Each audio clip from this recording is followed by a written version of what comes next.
about breaking the myths associated with logistics and the procurement process and how that can affect a project or investment. Tell us maybe the biggest myth you think you dispelled. Okay.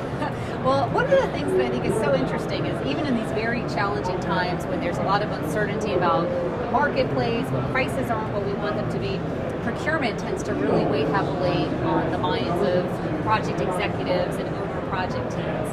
When we look at the risk registers for upcoming major capital investments, we see that procurement, late equipment delivery, is the most commonly cited risk. And so there's a lot of concern and anticipation for project teams that they're at risk of late equipment delivery, and that's going to delay the ultimate production of their project.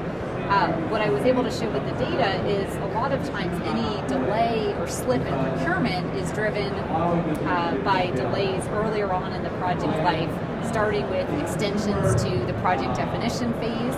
We're seeing a lot of that now. We're seeing routinely projects spending 30% or 40% longer in the planning phase compared to historical norms. That's interesting. That's an interesting change. Right, because times are so uncertain now, companies are really hesitating to move forward with the full fund investment decision for their projects.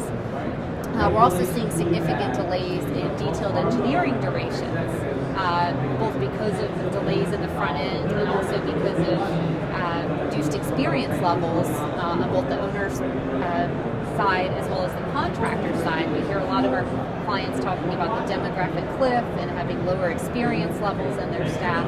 And so that's resulting in longer than anticipated engineering durations, which in turn puts pressure on the procurement function.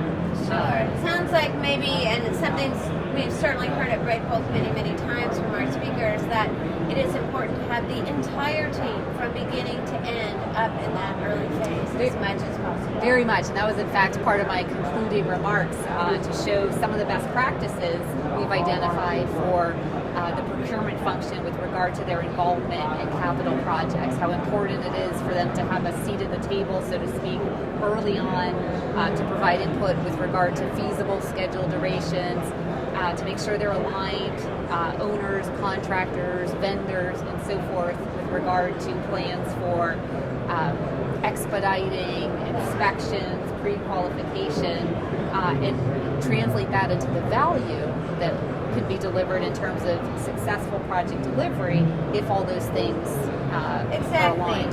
So to reduce the risk, plan early, have the whole team involved, and it sounds like that would also contribute to a more successful outcome. Very much so. Good. Okay. Well, thank you so much for sharing those points with us. We appreciate it. Thank you.